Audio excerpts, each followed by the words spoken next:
This evening we begin a new series of discussions, and our general subject is the orientation of Hermetic philosophy.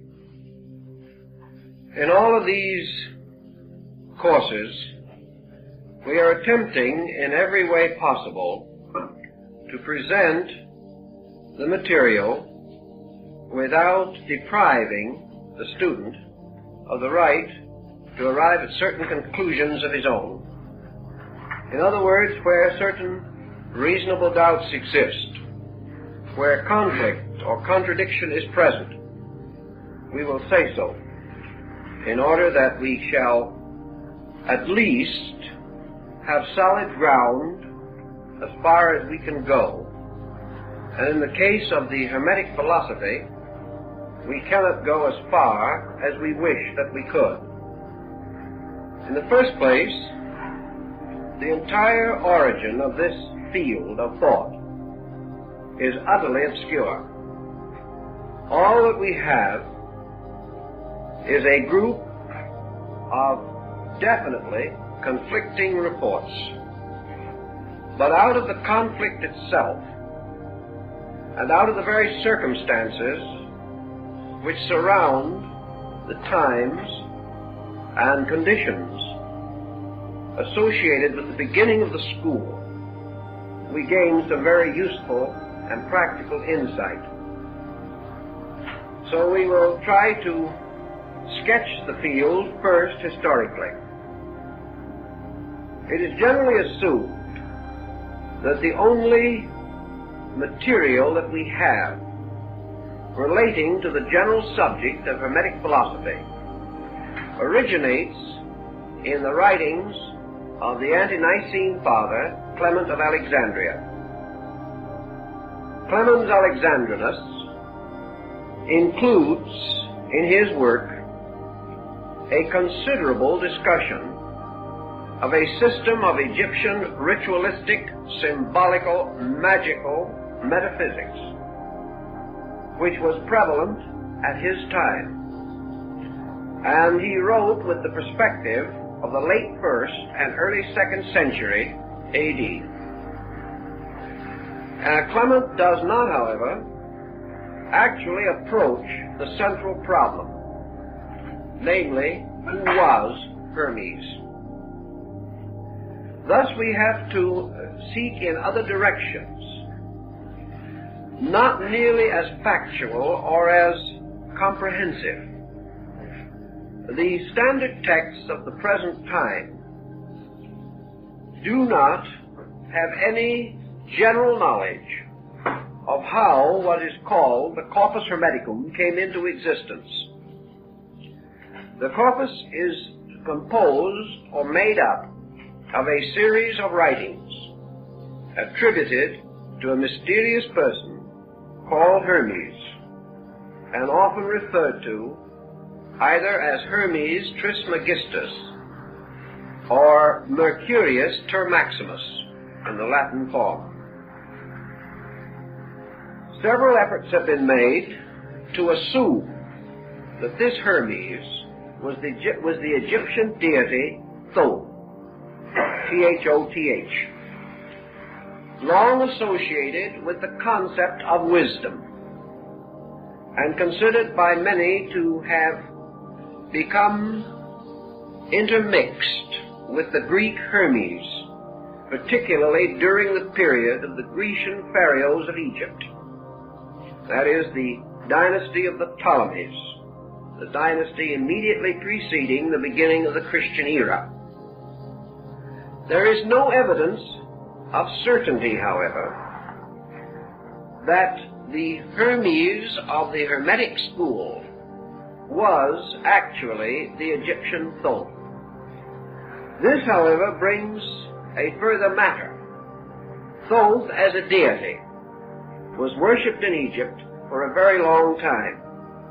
It would be safe to say at least for 3,000 years before the beginning of the Christian era.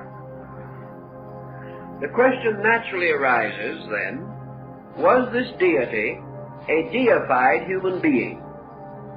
Did a being or creature by the name of Thoth actually exist at some remote age. The tendency now has been to suggest or suspect that many so-called deities were originally persons, and that through long periods of veneration and infallibility, a kind of deification was given to them by popular esteem. Plato declares that there were at least 5 persons by the name of Hermes in the Greek system. Therefore, that somewhere along the descent of this name, it was bestowed upon persons. Now, 2 possibilities present themselves under this thinking. The first is that the original concept of Thoth as one of the 5 elder deities of Egypt was that he was a god, and like Osiris, was originally a divine being, the basis of a general worship, at least in certain provinces and areas of Egypt. That later, this name was bestowed upon certain human beings as a title of honor or distinction. They were given names to indicate that they were Thoth-like or Hermes-like. Also, there is something to recommend the idea that early writers, recognizing Hermes as the deity of universal mind, took the position that mind is the author of all works. Therefore, that behind the human author of every product is the universal mind, who might well, therefore, be regarded as the genuine compiler, writer, or editor of the work. Thus, a work could be dedicated to the universal mind as its true author. Thus, persons in many ages could attribute their own productions, particularly those of vision and inspiration, to a deity long honored and regarded. It might then well occur that, as in other religions and in other systems, Thoth-inspired teachers were said to have arisen, becoming the embodiments or incarnations of the principle of wisdom, therefore entitled to bear this name. Certainly there were several persons by the name of Orpheus, as Taylor points out for us in his analysis of the mystical hymns of Orpheus. There was certainly more than one person in the course of time known as Zoroaster or Zarathustra. And it is quite possible that the last of the Zoroasters, who is said to have been personally known by Pythagoras, was by no means the first of these fire prophets, but was a distinguished philosopher or mystic or illuminata who had received this name as an honorary title. Thus it is quite conceivable that the name of Thoth or Hermes, because of the peculiar sphere of influence over which this deity was said to rule, could well have been associated with human beings, whereas many other deities might not so readily adapt themselves to this process of humanization, or this process of perpetual or periodic re-embodiment. We then have another thought, which is rather daring, has not perhaps received too much consideration, but might be worth a second glance. Namely, that Hermes, or Thoth Hermes, the final person with whom we are concerned, was actually a ritualistic personification. In other words, that this so-called person was the symbolic impersonation of an idea, and that with the gradual passing of time, this person became real, although no one seemed to know where he came from, who he was, or how he departed from this life. if he was a person in a sacred drama, a character in ritualism, a hero signifying universal mind, or even human mind, in its noblest and broadest sense, this person could become identified with a story. Ritualism could create a life for him, create situations, but these situations would be essentially symbolical rather than literal, although they might be very well set forth in a rather literal appearing relationship. That such may have been the case in the situation involving Hermes is not unreasonable, for we know that even Clement refers to the Hermetic system as broadly and deeply ritualistic. Wherever ritualism becomes important, we have this tendency for the emergence of a prominent or principal ritual personality who becomes the actual embodiment of the doctrine, the procedure, and all that has to do with a system of religious philosophy or mysticism. We know also that it is quite possible for imaginary or ritualistic persons to gradually gain historical definition. A good example, of course, is the story of the Count of Monte Cristo, who had no existence except in the fertile imagination of Alexander Dumas the father. Yet even today, tourists are taken out to the prison where he was imprisoned, and his cell is carefully and faithfully shown to them. The fact that he never existed is of no particular importance anymore. Now, there have been a number of instances in which imaginary persons have so taken the public fancy that we prefer to accept them as factual. Now, this is on a secular level. If we add to this the aura of divinity, creating a mystery and framing within this mystery a transcendent being, there is every reason to assume that it might be perpetuated as an historical person. So we have, in summary, about three broad possibilities here.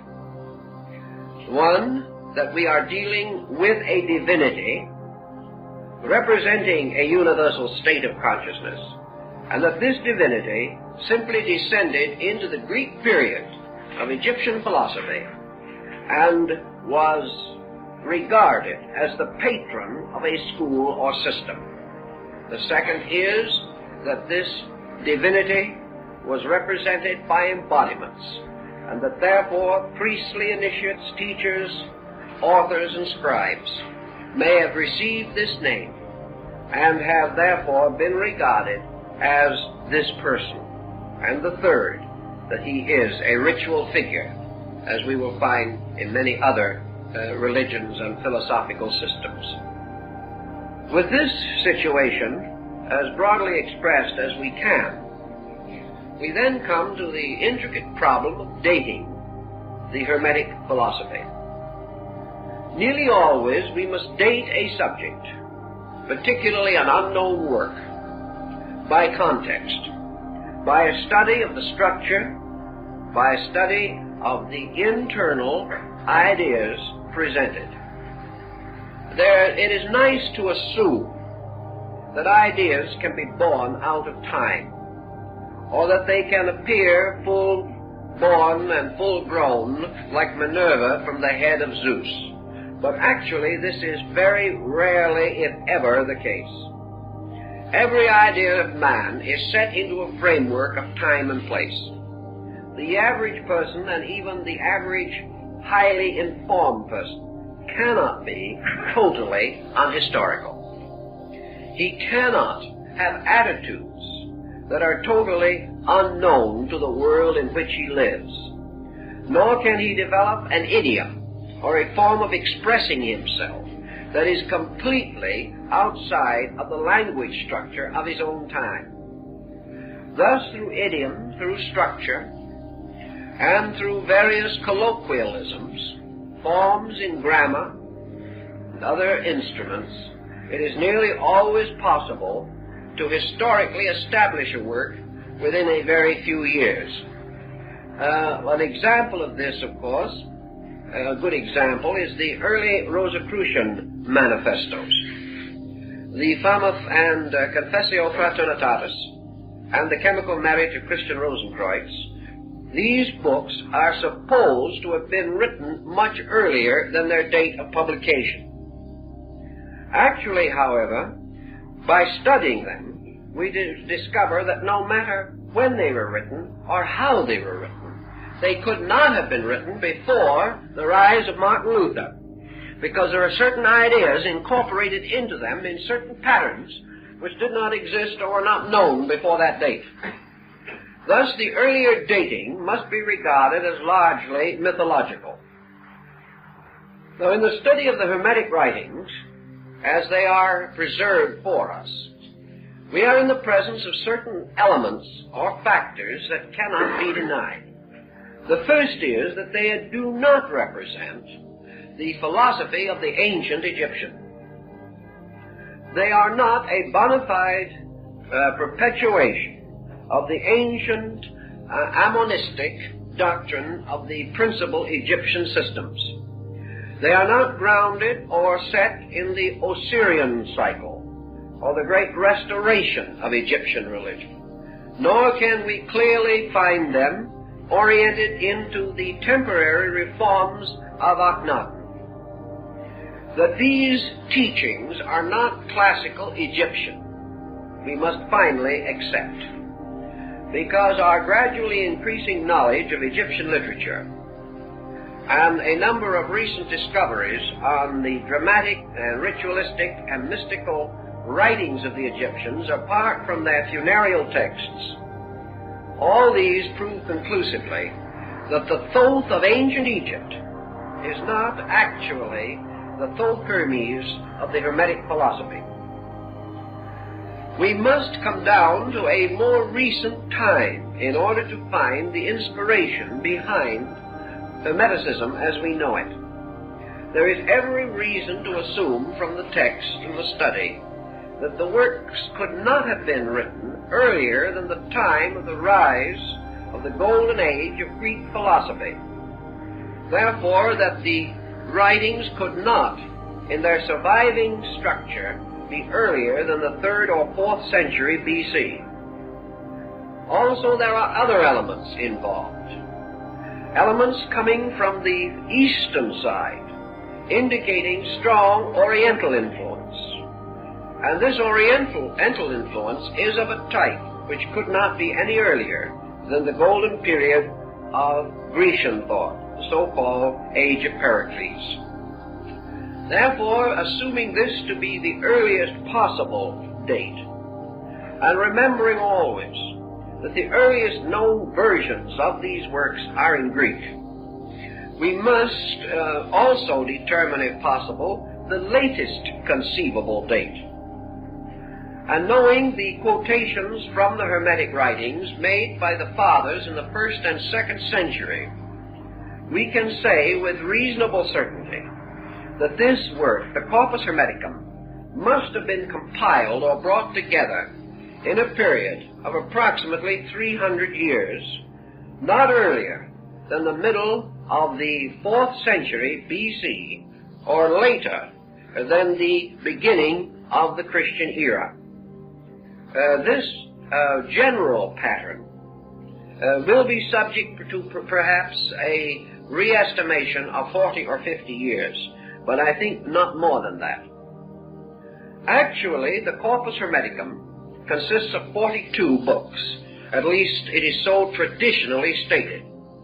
Against this is the rather bizarre background in which it is affirmed that the writings of Hermes originally included 10,000 volumes. This, I think, again, must cause us to pause and assume that probably a symbolic meaning is intended. Here we have something to suggest Hermes as universal mind, the writer of all books. Even on this point, however, we must have a cautious attitude. because we know, in listing the books of Plotinus, who came in a little later in North Africa, that the term book was not used then just as we use it today. It was used with a bit of the Saroyan quality, which was not so well known to antiquity, because some of the books of Plotinus do not contain over 1,000 words. They're comparatively short tracts, but they are still called books. Thus, we are not sure how much actual writing might be involved in the so-called mythological library of the size mentioned. The next point is that the number 42, to refer to the so-called authentic works, is a highly significant number. It is the number of the Egyptian assessors of the dead, the jury that try the soul in the field of Amentet. It is also the number of the provinces of Egypt. There were 42 nomes, or provinces, and that is why there were 42 assessors, one of the jurors being selected from each of the provinces, or nomes, and their celestial correspondences in the universe. Thus, the number 42 suggests high symbolism of some kind, and also reminds us that the phrenologists of the 19th century, for some reason quite unknown, decided that there were 42 faculties of the human brain. Again, a number appearing which seems to exhaust certain intellectual processes and reflexes within the human intellectual equipment. So we have to be a little cautious on this point, sensing the possibility that we are dealing with an allegory or a figurative concept of some kind, possibly even Kabbalistic. The next point in connection with it, of course, is that up to the present time, very few of the so-called original works of Hermes have been known. We will in a later discussion go into these books, but for our orientation problem, we might say that up to now 42 works are not known. The principal work that is known today is the Pyamandres, or the Shepherd of Men. Outside of that, there are other short fragments, but the Corpus Hermeticum contains nothing resembling 42 books. Early writers came to the conclusion that it never did. But now we must also pause for a moment and mention the Canoboskian find at Luxor in Egypt in 1946, when the discovery of a Gnostic library, about 30 miles from Luxor, also included within this collection of books several Hermetic writings not previously known to exist. This opens the door for the speculation that it is possible that 42 works did exist at one time, that there was a reason for this selection, that it was not entirely arbitrary, or if it was arbitrary, it was a division set up within a group of writing in order to indicate some important sequence or symbolism involved in the work itself. Today, the term Hermetic is perhaps more loosely used than any other in the field of philosophy. We may say that after about the 2nd or 3rd century A.D., this term became gradually the synonym of secret. Anything that was completely sealed, completely hidden, completely locked, was regarded as hermetically contained in some way, and we still use the term to signify a sealed vessel or retort. Actually, as time went on, the term was used in connection with practically every system of unorthodox thinking that developed in the Mediterranean and European theaters from the 3rd century to the 17th. Now, that is a long period of time. The word was thrown around and variously applied and misapplied for nearly 1,400 years.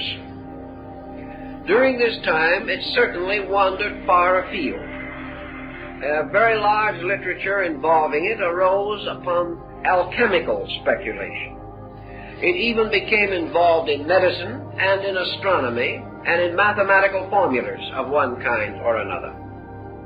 It came in general to represent practically the whole body of a secret or profound learning, particularly such learning as related to causes or to principles not immediately otherwise obvious or available.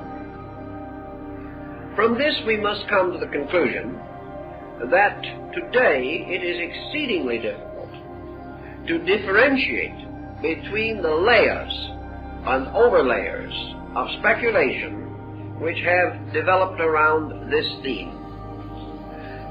If we study the period most involved in the rise of Hermetic philosophy, say the period from the 3rd century BC down through and into the 1st century AD, this period certainly stands out as a period of extraordinary mental activity. It also stands out as the beginning of the rise of sectarianism as it had never previously been known. And we must pause for a moment to analyze this because I think it is important to us. Our ancient forebears in the North Africa, the Mediterranean theater, usually had their own local religions. They had the religions of their provinces and of their cities and communities. Usually the city or community faith was based upon that of the larger geographical area involved.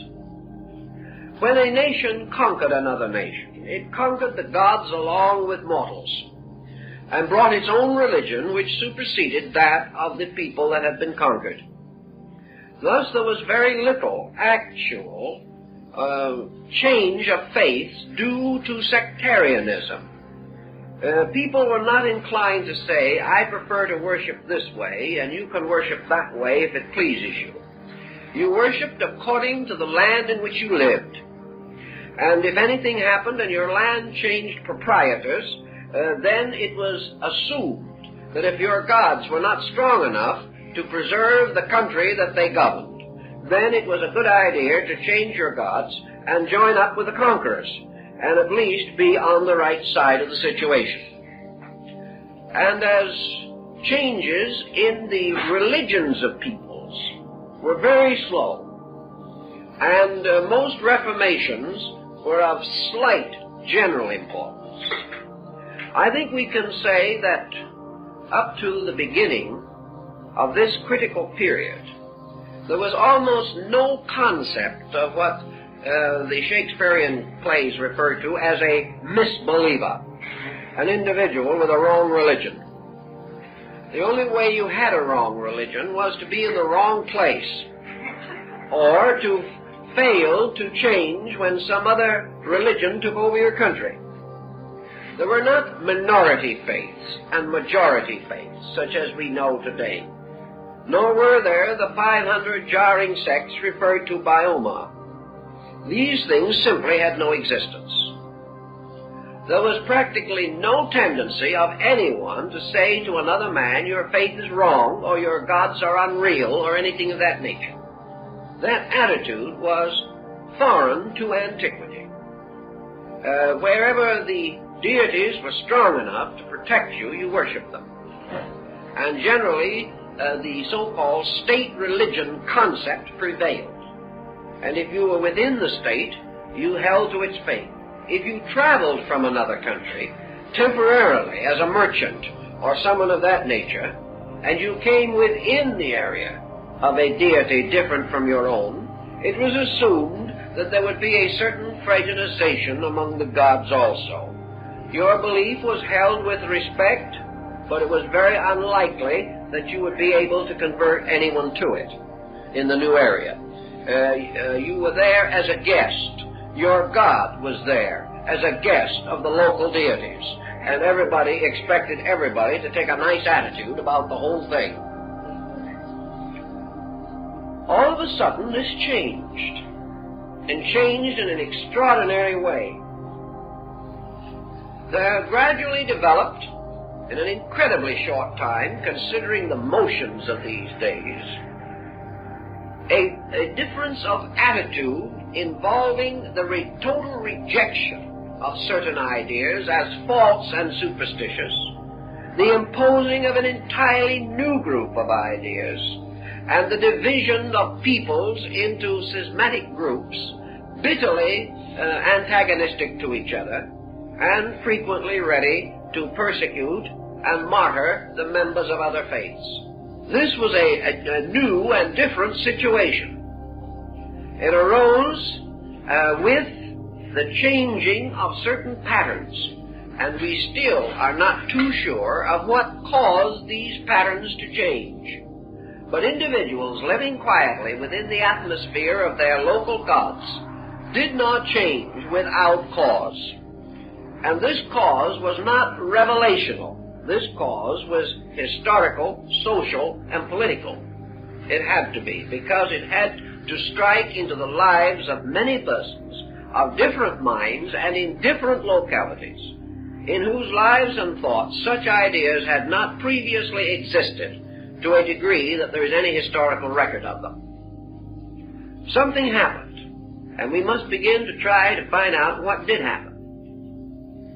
One of the things that probably contributed very strongly to this situation was the rise of the Roman Empire. The Romans were the first great colonizing people of our knowledge. Also, they were the outstanding exponents of a way of life based upon commerce, exchange, and economic procedures. The Roman actually carried his religious philosophy more lightly than any other recorded ancient people. To him, religion was secondary to business. Of course, it's quite incredible that such should be the case, and we can hardly imagine it, although we're in exactly the same spot today. The Roman had his religious services, and he had his prayers, but he was perhaps the first man to pray for the inconvenience of his competitors. He very definitely invited the gods to work a hardship on anyone he didn't like. He also was perhaps among the first to pray for profit and for these material concerns which were comparatively secondary in the religious life of ancient peoples. He was also confronted with a situation that perhaps disillusioned him, or on another way of looking at it, opened him to the modern attitude on religion. In the process of colonizing and conquering and extending the boundaries of his domain until the Roman, in his glory, controlled most of the known world. In this procedure, it was necessary for him to absorb, govern, direct, and integrate into the great pattern of the Roman political structure more than 100 different peoples. These peoples, each with their own religions. This was the first time that these various religions had been subjected to the domination of a comparatively unreligious people. Here we have an interesting situation, because we can no longer assume that the gods of Rome simply won the battle. The Romans took much more faith in their phalanx and in their trained military power and in their machines of war than they did in divine intercession. The peoples conquered did not find it, therefore, possible to simply worship the gods of Rome. Even the Romans could not tell them how to do so. Other than state festivals and certain broad concepts, the Romans had no religious substitute for the type of spiritual value which existed among the peoples that were conquered. At no time, for example, did the Roman have a religious philosophy as deep as that of the British Druids, although he conquered Britain. He never had a religion or philosophy as great, noble, or profound as the philosophies and religions of Greece. Yet he became temporal master of Greece. Step by step, therefore, the world was bound together without benefit of the gods. Now the Roman was enough of a businessman to realize something that even we do not fully recognize as we try to gather around some such place of compromise and arbitration as the United Nations Council chamber. The Roman realized that he could not profitably destroy the religions of all the peoples he conquered. He realized that to do so would be to destroy the social structure of the world. He therefore controlled the religion, but did not attempt to destroy it. And in the height of the empire, Rome, in its great edicts, declared universal religious tolerance. And at the time of the great Roman Forum, which was really the common ground of the empire, temples to many deities of many races and of many nations stood side by side with complete immunity from persecution. The Roman did not care what you worshipped, as long as you paid your taxes and kept out of treasonable activity. He did not care what your religion was, as long as you did not attempt to discredit the economic, political, military, or social power of the Roman state. Therefore, nearly all religious persecution in Rome was the result of groups or individuals attacking the Roman way of life. As long as they did not do this and simply maintained their interest in their own affairs, the Romans were not inclined to persecute in any way. And the proof of that is that nearly all of the great religious and philosophical teachers of the period at one time or other drifted into Rome, had schools there, and taught publicly without any interference of any kind. They taught many doctrines strange to Rome, but they paid their taxes and kept out of politics, and all went well.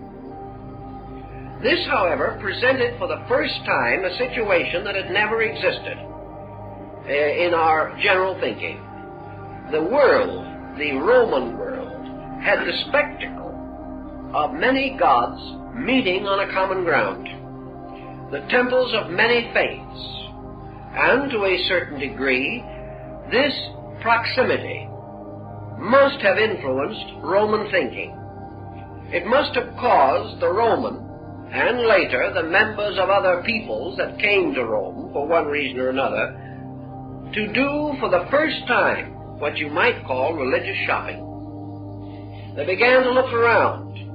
Instead of simply worshiping the conventional deities of Rome, they learned that a certain teacher was particularly outstanding, so they went to him. We know that because of their attitude, the Roman intellectual would go to the great teacher of rhetoric regardless of his gods. That made no difference, but we can be quite certain that an outstanding master of rhetoric or philosophy addicted to other deities would certainly involve his students in his personal philosophies and religions as time went on. So we have the possibility, which did not previously exist, of the average person weighing gods against each other, trying to observe the relative values of things, and coming to the conclusion that this was deeper than that, or that was more shallow than this, and the possibility arose of the individual saying, I believe this philosophy or this theology is better than that. Previously, such comparison was comparatively impossible. This arose also in the building of Roman philosophy. And when we study the works of the principal Roman philosophers, as Marcus Aurelius Antoninus, the Emperor Julianus, and Cicero, and several of the other outstanding men of the time, we know that they were all eclectic philosophers. That is, they showed definitely that each one of them had trotted from one temple to another, and had gained something every time he stopped. And out of this religious circumambulation of the Forum he had come to a new kind of philosophy, with a bit of Egyptian, a bit of Greek, a bit of Persian, and perhaps a few vestiges of old Roman lore, and a kindly thought for the Druids, or the Mithraic teachings which became the principal religion of the Roman legions. During their period of the conquest of Britain, for example, the Roman soldiers were not even worshipping the Roman gods. They were worshipping the Persian Mithraic deities. The image of Mithras slaying the ox was the principal symbol, and the Roman soldiers left it in England by a little stream, and because of this statue it was later called Oxford, and there the great University of Oxford was built, being built upon a monument, or in relation to a monument of a Persian god placed there by Orthodox Roman legionnaires. Now you begin to see that we're in what might be termed a polyglot situation. Rome made possible, in fact made inevitable, that discriminating persons who previously probably had never visited far from their own lands were now able, within Rome itself, or in Alexandria under Roman control, or in Athens under Roman control, or in Antioch under Roman control, or Ephesus, all of these great polyglot centers being then Romanized politically, that they could go to these centers, or living in them could enjoy extraordinary educational and cultural opportunities.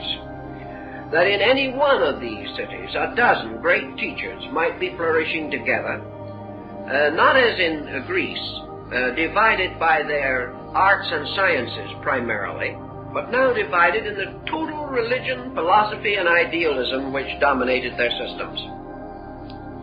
There is no doubt that without such a situation, Gnosticism, a polyglot belief, could not have come into existence. Neoplatonism could not have arisen to the condition of general recognition which it enjoyed. There would have been very little possibility of the ascent of Manichaeanism, which was another one of these polyglot beliefs, nor would we probably have had Hermetic philosophy. They all seem to be more or less involved in this pattern.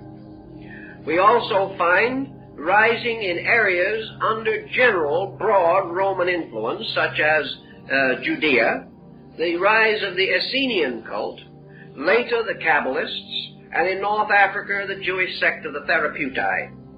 We find men like Philo-Judaeus arising in this pattern for the first time, writing a work on religion in terms of comparative religion, in which, instead of deriving his total message from his own faith, he immediately began to use other faiths as means of explaining his own. This situation may be said to have broadly existed just at the critical period that most interests us. Nor can we overlook the fact that Christianity rose at precisely the same time, and that Christianity, as a structural faith, bore witness within itself again of a highly complicated intellectual, moral, aesthetic background, a background in which from the very beginning Christianity stood out against, for instance, the background of Orthodox Judaism. Here we have a faith emerging by a strenuous reform. Here we find this faith spreading almost like wildfire, extending through a highly conditioned society.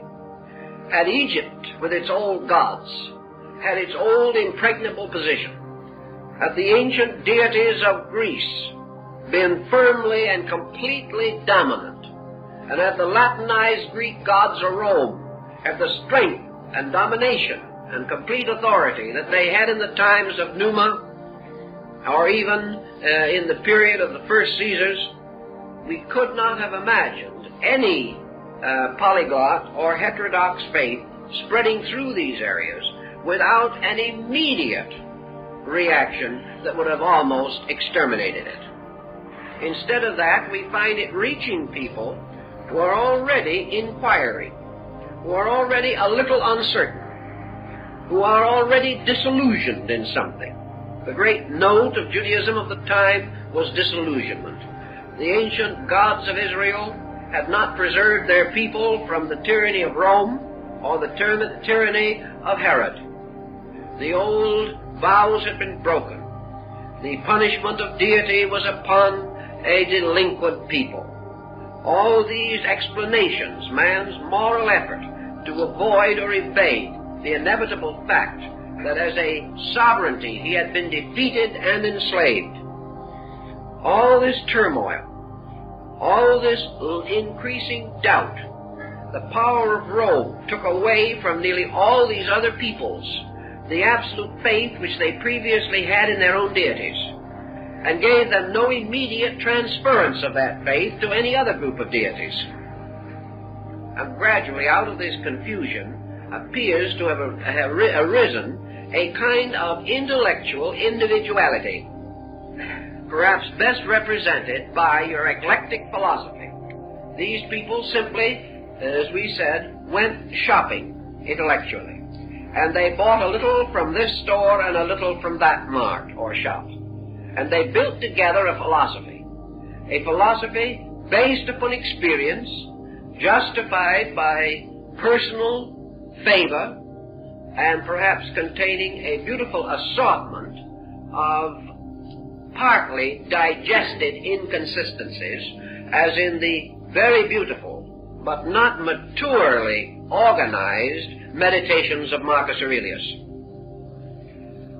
This perhaps is the answer, by a rather long roundabout road, but one that almost has to be covered, to the rise of the Corpus Hermeticum. It represents a natural instinct on the part of man, an instinct that we are feeling today, the instinct for the need for a substantial religious philosophy of life, an instinct that is pressed on by disillusionments, an instinct which is somewhat embittered, an instinct which has no longer the open-minded faith of the small child, but rather the disillusioned attitude of maturity.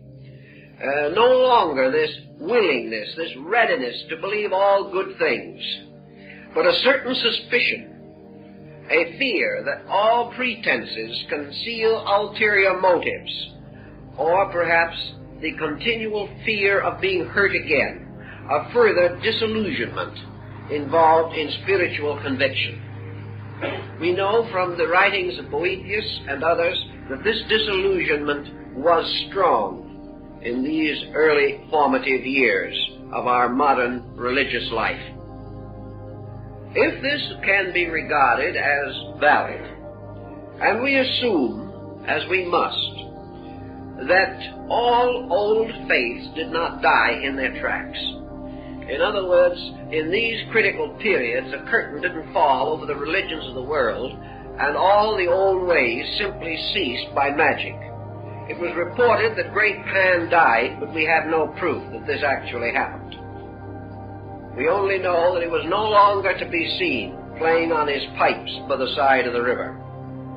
Actually, Egyptian philosophy did not die. Greek philosophy did not die. The Druids did not die. They were perpetuated in England in the bards.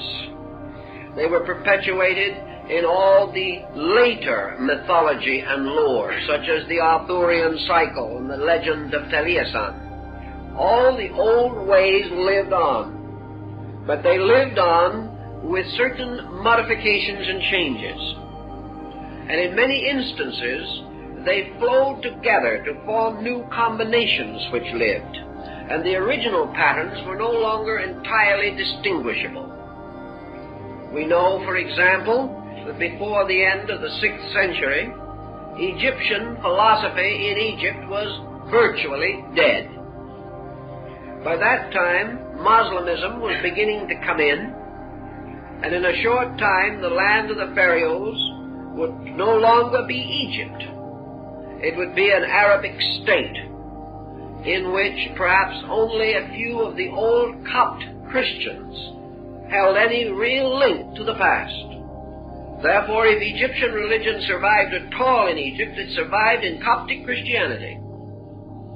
And we have reasons to know that this is quite essentially true, for there is much evidence of the survival of Egyptian religion in the Greek Orthodox, the Russian Orthodox, and the Armenian Orthodox churches.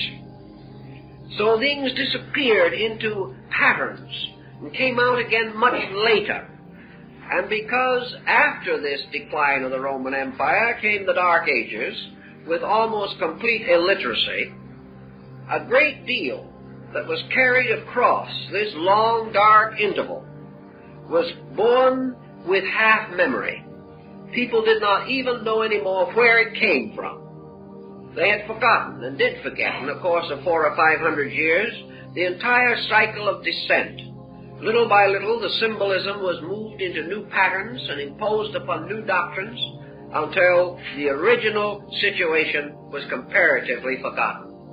And today, if you go through a great cathedral or study the various parts and elements of Christian ritualism, you will find hundreds of relics, fragments, survivals of much older pre-Christian beliefs.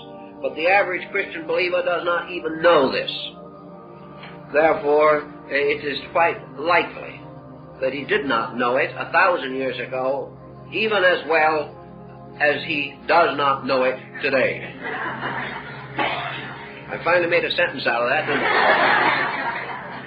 Anyway, out of the polyglot of Greek, Egyptian, some Syrian, possibly some Hindu, and other Asiatic faiths, we seem to find 2 or 3 important groups emerge.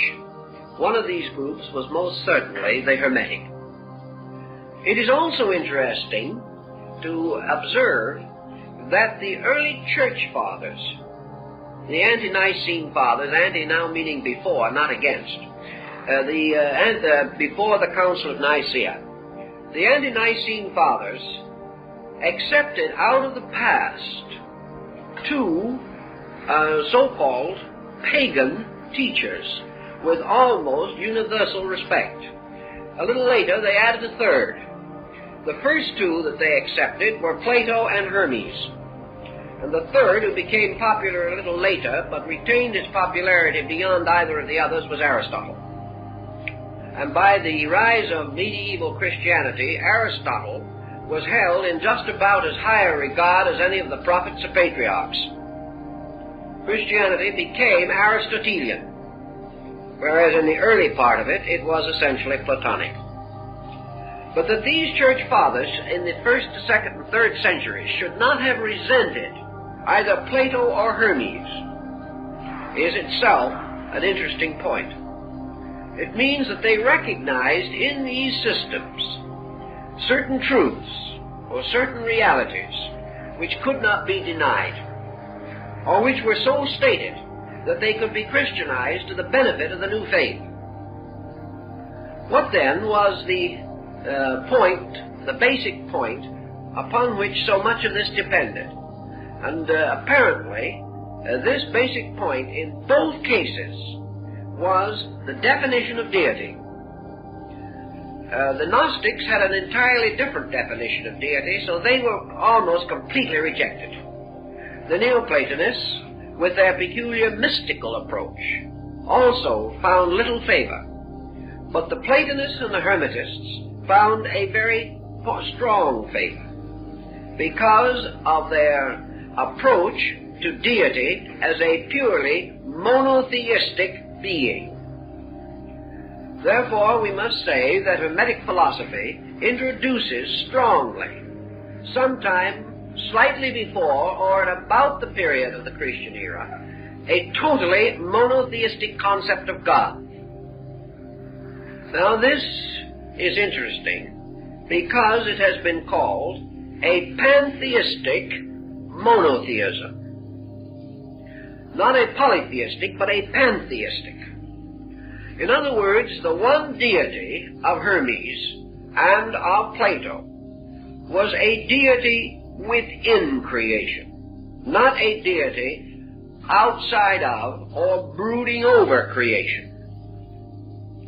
The attitude of Hermes is the same as the attitude of St. Paul, the God in whom or in which, and we are told that probably the original of the New Testament statement was also in which we live and move and have our being. Thus the deity of Hermes was an all-enclosing spiritual principle, and this essentially is also the Logos of Plato. Thus the belief in one God seems to have endeared these two schools to the early rising Christianity, and to have caused the Christian church, particularly in the period of its great apologists,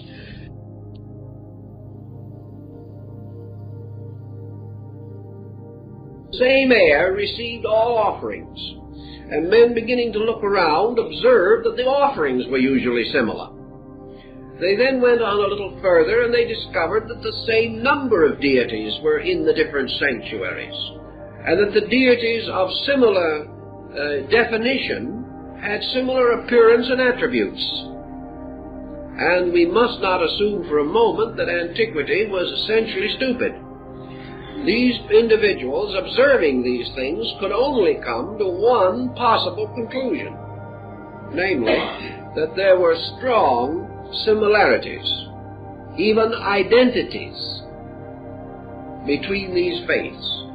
And after all, they had had 1,200 or more years to catch up with the idea that the Egyptian pharaoh Akhenaten had already expressed, namely that there never had been but one God, and that all men worshipped him under different names. The Romans and other peoples under their dominion had the opportunity to see this worshipping under many names. And out of this came perhaps the idea that the basic reconciliation lay in the fact that there was one basic divine principle, and that this divine principle, variously named and defined, was the principal deity in all these pantheons. We observe men like the Emperor Julian contemplating this very thoughtfully, and strengthening our belief that such could have been the case when he gave us his two great orations, one to the sovereign Son and the other to the Mother of the Gods. He tells us beyond doubt that his own contemplations have shown him the universality of a divine principle. Consequently, it is not necessary that this should have been imposed upon men, either by the Christianity or by Hermeticism. Already philosophy had acknowledged it, but in the old days, when nations were separate and the commerce between them was very slight, peoples of various nations did not know the beliefs of their brothers and their neighbors. Gradually, as this knowledge improved, we became more aware of these things, the public mind itself inevitably produced this concept of the over-deity.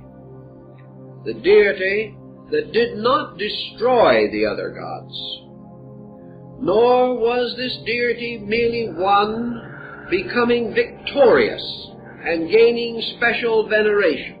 It was a new dimension of deity, a permeating, penetrating, universal power, a power in which all things shared, and which was the common life of all living. Thus, it would be inevitable that if this concept arose in the minds of progressive thinkers, that it would be the natural substance for the integration of sect or creed or cult or faith. It is also quite possible, as always is the case, that early rising of such belief would be secret.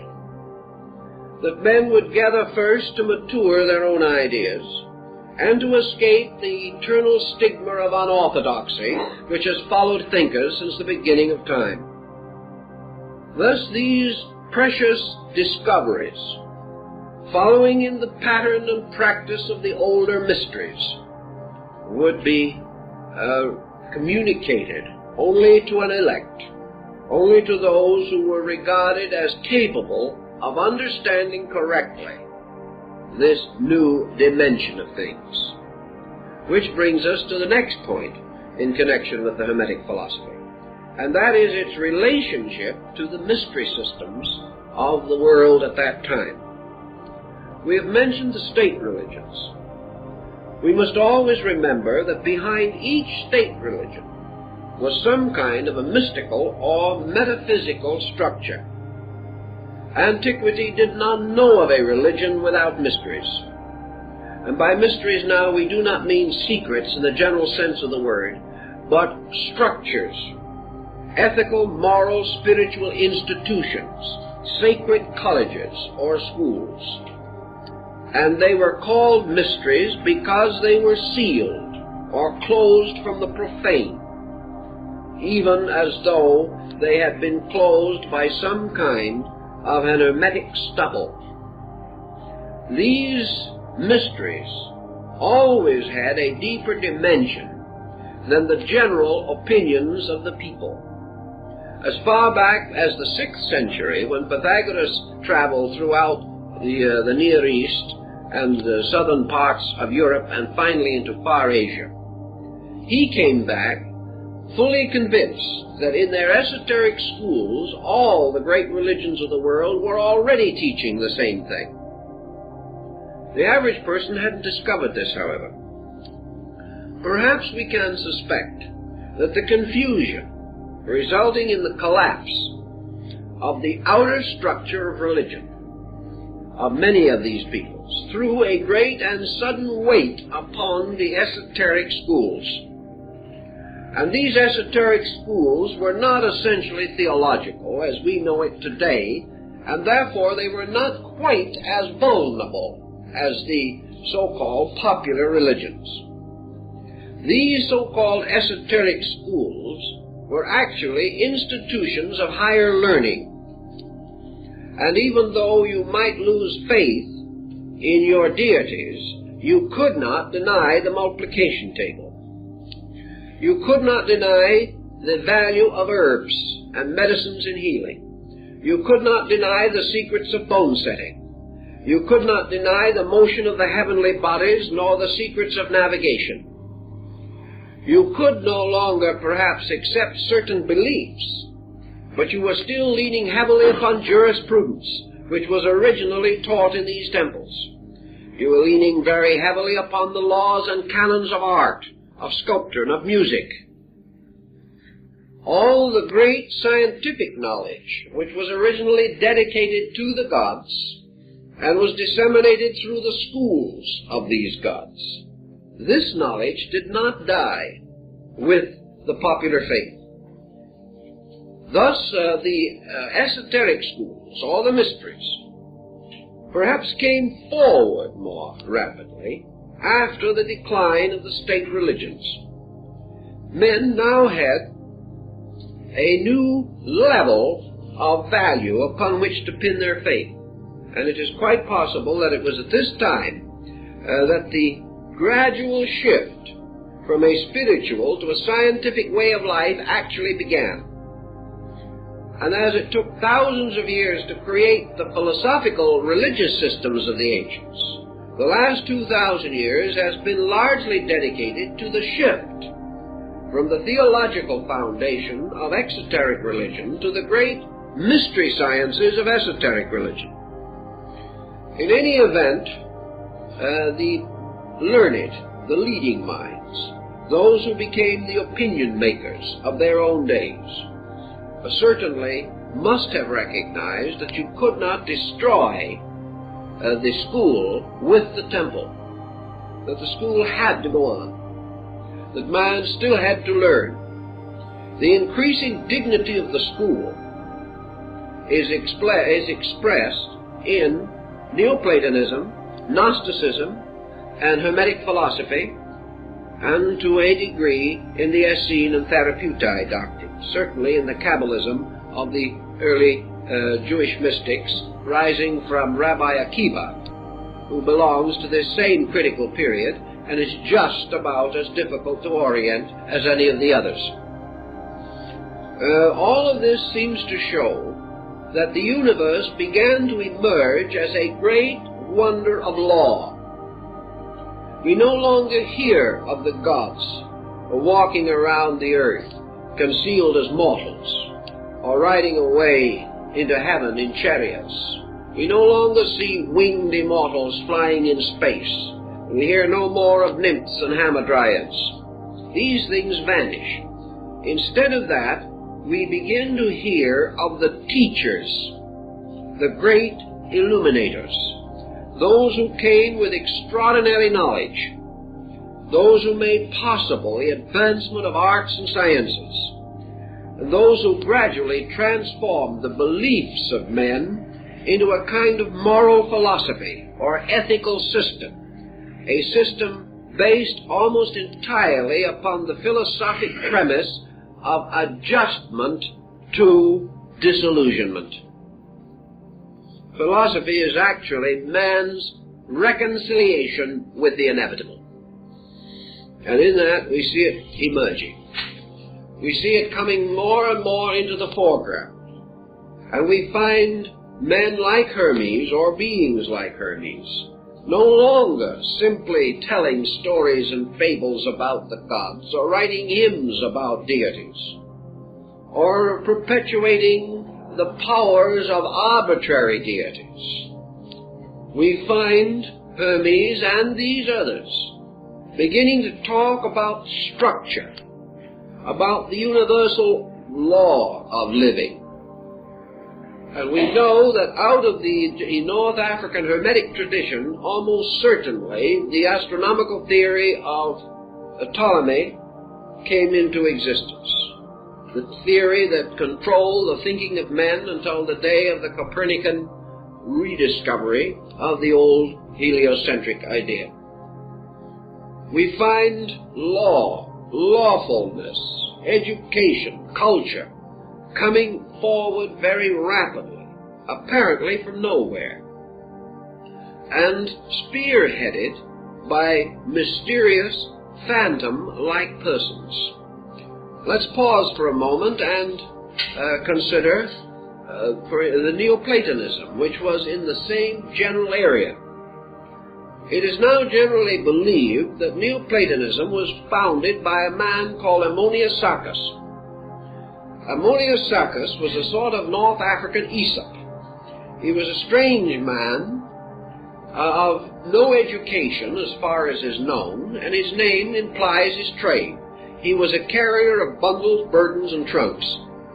He was Ammonius of the sack, and he delivered goods for people and received a small amount of money for transporting and transferring freight and baggage.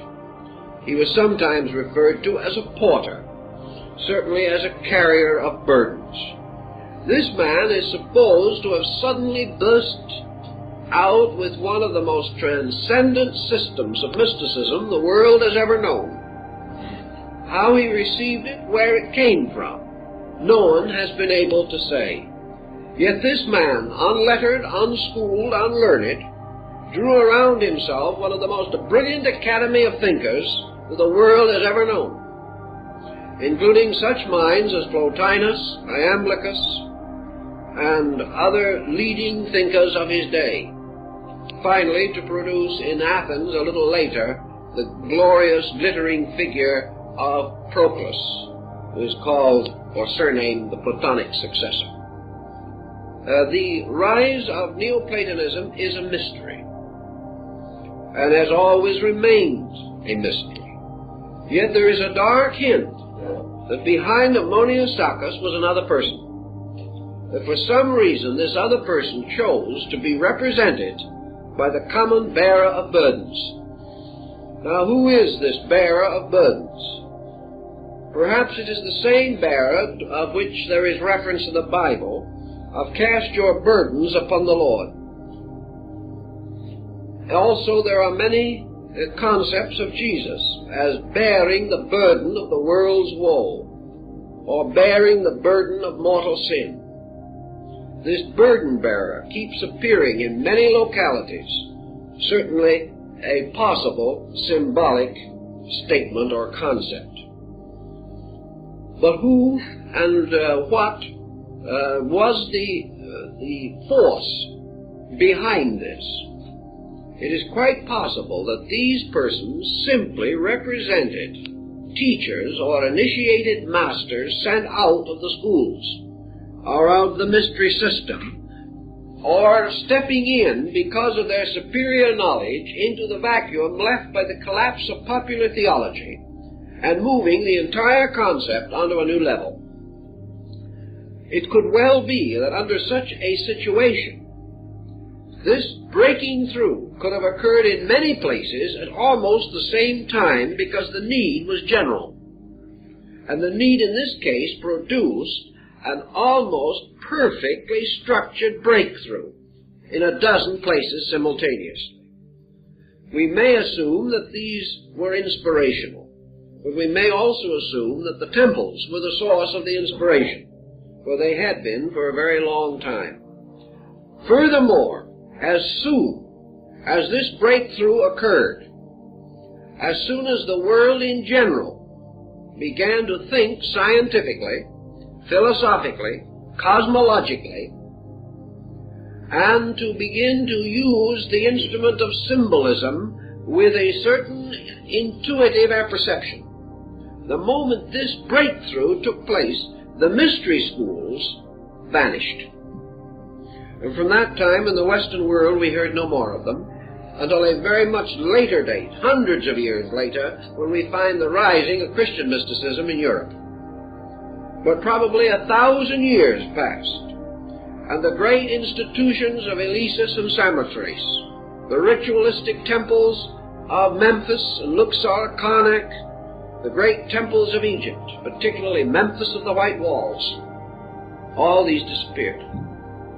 We find, for example, that with the rise of Christian mysticism in Syria, the Essenes disappeared, and no one has the slightest knowledge of what happened.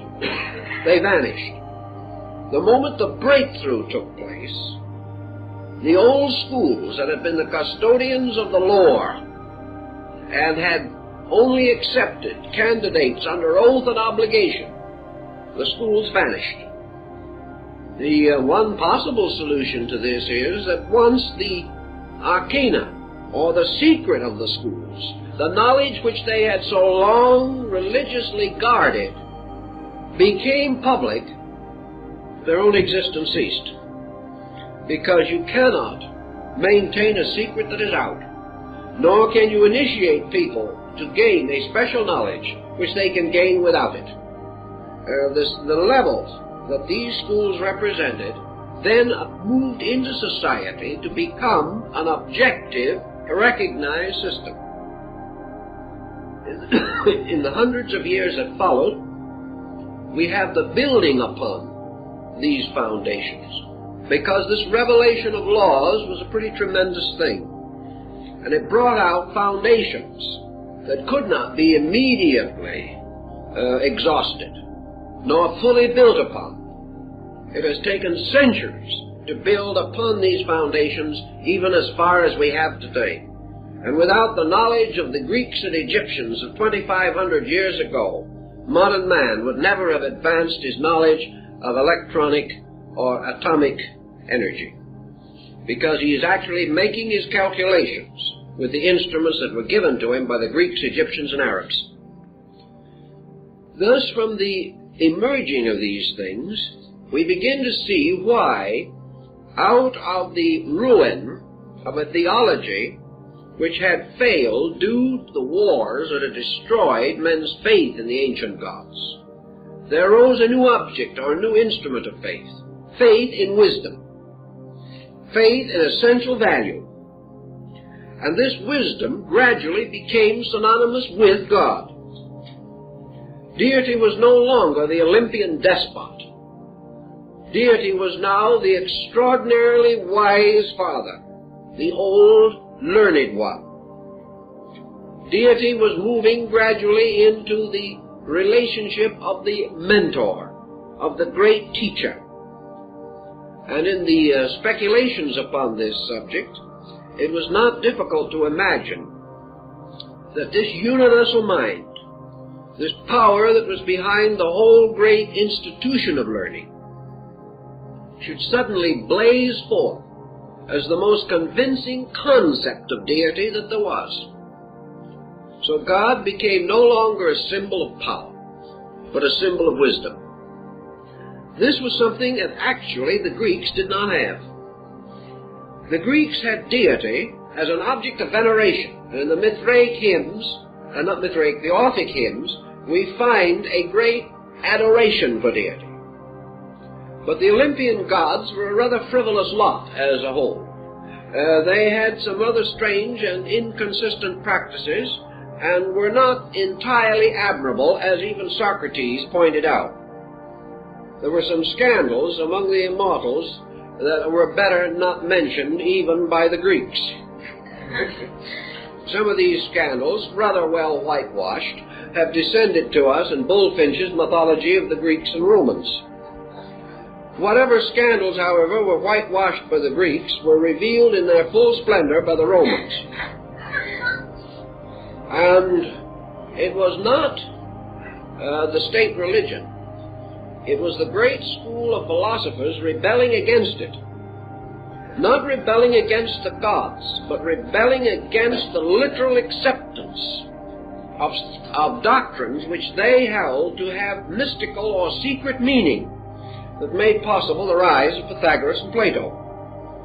Because it was the duty of these men to refine and improve and deepen and broaden the concept of religion. That men should realize that these fables were actually stories of secrets and wonders that could only be fully understood by those who had been initiated into the sacred colleges and rites. And that then in these schools the keys were given by means of which these fables were unlocked in all their internal splendor. A man could begin to appreciate the greatness of the things which he had once regarded as frivolous. This remedying of an obvious defect resulting from man outgrowing his own infancy, the great philosophers strenuously attempted to achieve, and they did to a great degree. Gradually the world caught up with them, and these philosophical systems that were once for the few became increasingly significant to the many. Now this tremendous rise of intellectual rebellion against limitation brought also with it a certain inevitable reaction. We find, for instance, a very interesting thing, that as soon as the public mind began to be highly philosophy conscious, the philosophers gradually became mystics. The leaders departed from this pattern also, and began to emphasize a purely theistic, intuitive approach to deity. It seemed as though they instinctively realized that intellectualism would run the whole thing into the ground, finally. That men substituting mind for God were going to fall onto the horns of another dilemma. They were going to gradually grow great with pride. They were going to worship their own thoughts, and they were going to adore the products of their own mind, and they were going to lose the basic intuitive power which comes only from humility. Thus, even at the beginning, you see the struggle taking form that was finally to emerge. The philosophizing and the revelation of certain great secrets from the temples could no longer be stopped. The breaking down of the mystery institutions, the final dispersing of the priesthoods, the conquering of the areas, the pillaging of the great sanctuaries, scattering their teachers, meant only the inevitable need for the preservation of ideas. And the only way to preserve them was to throw them into the very public mind from which they had once been protected. Because only then could the common man be the keeper of the mystery. Otherwise it would have died with that generation. But no sooner had this occurred than it became obvious that a great danger was also presenting itself. And this probably was the one great surviving, preserving factor that threw a number of these early important leaders into the Christian camp.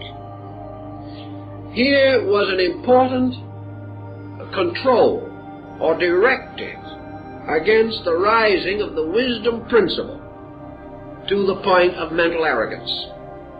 Here was humility. Here was a simple doctrine of human relationships. Here was a simple teaching of the brotherhood of man and the fatherhood of God, and do good, serve, love, have faith, and practice the virtues. This coming into conflict with the revelation of exact knowledge seemingly occurs in pattern, in the mingling of the wisdom of the old mystery systems with the emotional, mystical content which was so present in human nature. And these mingling produced the heresies. They produced the conflicts which mutilated the first 6 centuries of the Christian era. Here then we had the beginning of the schismatic difficulties. We had the wisdom principle and the love or emotion principle drawing apart, trying to build a bridge, each attempting to absorb the other, each determined to preserve itself against absorption, and finally, in many instances, parting as foes, and each going its own way, deprived of the most valuable of all factors, that which would have been reconciliation, the bringing of these things together, so that we could have had an enlightened love, and we could have had a truly spiritualized, human, idealized wisdom. The dividing of these two groups has never been completely overcome.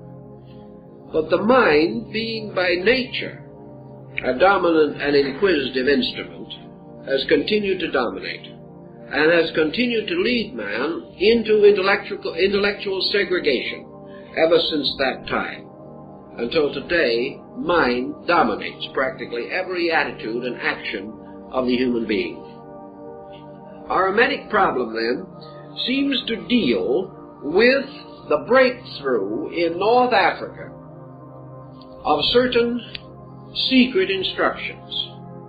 We know that the priests of Amun-Ra, those who wrote the rituals of the dead, those who gave the ancient Egyptian Amunism, and later the Osirian religious cult, those who swung their censers before the altars of the great old gods, these priests, with their chants, their rituals, their rites, and their ceremonies, were not the builders of the pyramid. The builders of the pyramid were mathematicians, masters of geometry, deeply versed in astronomy, possessors of exact sciences. These exact sciences, therefore, moved behind the surface of Egyptian religion. And Dr. Preston pointed out that he told me one day that he was convinced that the Egyptian hieroglyphics have at least 2 different methods of being read.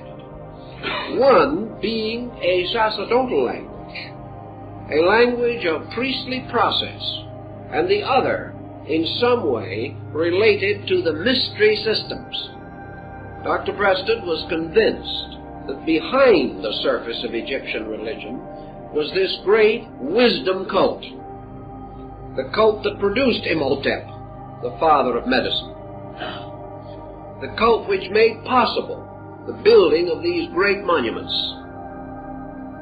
and also the gradual regulation of the laws of Egypt, until Egypt became probably one of the most magnificently integrated cultures in the history of antiquity. These things were practical achievements, achievements that could only have arisen from adequate knowledge. The people did not possess that knowledge. The Egyptian lived and died without it. The rulers of Egypt, although initiated into the priesthood, did not always possess it. Actually, it was held by a group, an organization, a secret body of persons. And this secret body perpetuated itself by rites and ceremonies, as described by Plutarch in his Mysteries of Isis and Osiris. This breaking through in Egypt seems to have given us the basic principles of Hermetic philosophy, because these principles deal with certain things, the true nature of deity. The true nature of deity, here interpreted as the eternal mind, which brings all things into existence by the power of thought. Thus, Thoth, thought, Hermes, Mercury, gives us the concept of a world that exists in the divine mind, a projection and manifestation of the eternal thinker. And he tells us that the world is the non-eternal thought of that eternal thinker, that all things are supported on the warp and woof of thought, Thoth, for our word thought comes from his name. This being, therefore, which is the creating power, creates by will, creates by the exercise of secret attributes. This deity is not a highly glorified Louis XVI. This deity is not the Zeus of ancient Greece, nor the Jupiter of the Latins. This is a mystery god, a god without form, of which all things are the form, a god without dimensions or proportions, but containing all dimensions and proportions within its own nature, a god of 7 powers, which are 7 arts and sciences, and a god ruling by the inevitable motion of its own being, and this motion absolute law. When we begin to see this, we begin to see that we are escaping from most of the type of thinking that wrecked antiquity. We are moving forward into something, and we do not know how it was concealed as long as it was, but that it appeared spontaneously in many areas, and that it is intimated by men like Pythagoras and Plato, who were initiates, to have existed, intimated by Apuleius and Plutarch, to have existed, referred to arcanely by Cicero and Seneca, known to the Emperor Julian as the result of his own initiation at Ephesus, and appearing again in the apocalyptical writings of the New Testament. These factors breaking through seem to tell us beyond any reasonable doubt that this structure of the Corpus Hermeticum was the beginning of, or one of the beginnings, of the effort to build a complete scientific philosophical foundation under the collapsing religions of antiquity.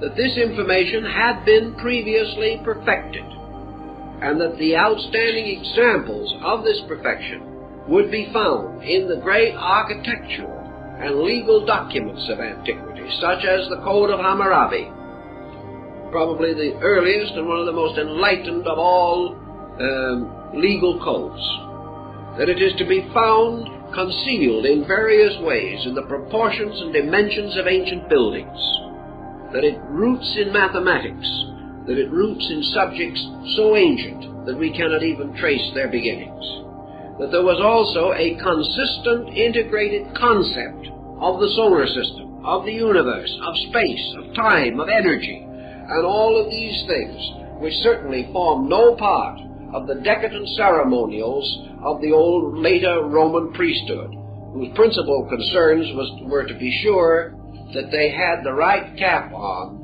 and that they were wearing the red slippers without which they could not perform their sacred duties. And when asked why they wore the red slippers, the answer seemed to be because their forefathers had sacrificed animals and stood with their feet in the blood. these things became a kind of orthodoxy. But behind it always was this other, greater thing. And when Julius Caesar sacrificed to the gods as emperor deity, he certainly did not know these other things, or he would not have conducted his life in the way that he did. So this double body of learning came out, and we find it striking in Syria through the Syrian Gnosis, and in Alexandria through the Alexandrian Gnosis, through the Corpus Hermeticum, through the Neoplatonists, and through the rise of Christianity and the impact of Essenian and Therapeutae thinking in North Africa. All of this body of material arising almost at the same time, all with the same basic dimension of released thinking, and also, for the first time, polarized thinking. You'll remember that when medicine was still in the sanctuary and was serviced by priest physicians, that there were no legislations in Rome for the deportment of a doctor. The moment, however, medicine left the temple and physicians became secular, it was necessary within 10 years to create one of the most elaborate legal systems in the world to prevent medical malpractice. The moment the sacredness of the thing was removed, the moment there was the secular physician, there was the need for medical reform, almost within the day. The same thing happened in this intellectual field. The moment the knowledge of the power, potential, and possibility of the human mind was equipped with the instruments of knowledge, instruments which Cicero and Seneca also mention, immediately it was necessary to create legislation, real or theoretical, to prevent the abuse of knowledge. And from that time on today, we are still trying to find out how to prevent that abuse, and we have not by any means succeeded. Against this abuse, we have thrown a great moral framework, and today, even in our present emergency, we are using religion to combat the destructiveness of materialistic scientific thinking. And by an instinct, without any actual integration, without anyone being able as a person to require it or demand it, the age of atomics has resulted in the greatest age of religious revival the world has had in at least 1,000 years. So back in the first century, the rise of a great scientific concept of life threw immediately into perspective the need for this great religious reform. So the scientific phase of it, the philosophical phase of it, and Christianity as the religious phase of it, all came into existence together. Each part of a need, each essential to an orientation. Now, what was the actual wisdom orientation of that time? Were the individuals involved in that revelation actually as wise as some think they were, or as foolish as some others think they were? Can we honestly say today, looking back upon the first century, that those people knew anything that we do not know? I think we can be almost forced to answer in the affirmative that they did. Because actually, in order to exhaust what they knew, we have to exhaust something which we have not yet exhausted. And that is the instrument by means of which we are capable of creative knowing. It is one thing to copy the past, which we have done. It is one thing to take a Roman sewer pipe and make a better one today. It is one thing to take an Egyptian lute and make a more perfect instrument of it. It is one thing to take a Syrian trumpet and make a peculiar hook in it, or twist it, and form it into what we call a trombone. That is all within the possibility of things. Actually, our French horn has not changed much in the last 2,000 years. It is quite possible to take a piece of Coptic or Greek fabric and create new ways of weaving it. It is possible to use the Greek mathematical theory and find constant applications for it. But these do not represent the basic point. Sometime, somewhere, someone created geometry. This creation consisted not of bringing something out of nothing, but of a peculiar type of trained intuitive observationalism, by means of which a human being suddenly recognized the universe as a geometric manifestation of universal energy. This individual had the power to see geometry in nature, or sense it, or begin to organize it. Somebody else saw for the first time the analogies between music and number. Another individual saw somewhere, somehow, the basic principle of chemistry and the chemical combinations of elements. Somewhere there were basic thoughts. The basic thought of the 47th proposition of Pythagoras, or the Euclidean proposition. Study your ancient contributions in astronomy, geometry, music, rhetoric, grammar. Somewhere these things had perhaps not a fully developed emergence, but a series of creative impulses by which that appeared which was not previously available. We have not exhausted antiquity until we have reached a point where we can create knowledge, rather than merely extend existing knowledge. When the individual of today can create something as absolutely independent as arithmetic, he may then say that he has a creative power to exhaust, and has exhausted, the previous contributions of his people. But as long as he merely uses arithmetic, he has lacked that tremendous creativity which is the basis of the wisdom of antiquity, the power to be the first to know something. Now, we may say that everything worth knowing has already been found, so we can't do it. This is untrue. There are more firsts waiting than have ever yet been revealed. But as long as we are content to use rather than to create, we have lost one dimension of thinking. And that dimension is the very thing that the Hermetic doctrine is concerned with, namely man's ability to become conscious within and of the universal mind itself, so that every individual creates with the mind of God, or with the universal divine intellect. Thus, the end of all knowing, according to the Hermetic system, is that men will not think about God or think of God, but think with God. And this statement still poses one of the most difficult situations with which the average individual can intellectually be confronted, because we cannot even understand fully what this implication actually is. But we do know that at a time less blessed than our own, when the opportunities for knowledge were much less than ours, when the instruments of available learning were far more deficient than ours, men had the creativity which established all of our great instruments of knowledge. Therefore, that this creativity lay within consciousness itself, was not acquired but was innate, and that the solution to all things lies in the innate solutional power of the universal mind in man.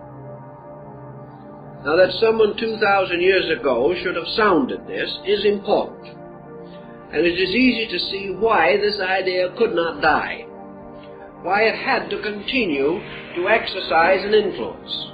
And it is also possible to estimate from this why this orientation could have been involved in the corpus hermeticum. The idea of this one consciousness, the author of all knowledge, this one mind, the substance of all good, and of course with it all the vision of the way in which man, through the development of the special and particular faculties of his own consciousness, might in some way and in due time attain to identity with this mind. We will learn a little later that such is the burden of the divine Paramanda, or the shepherd of men.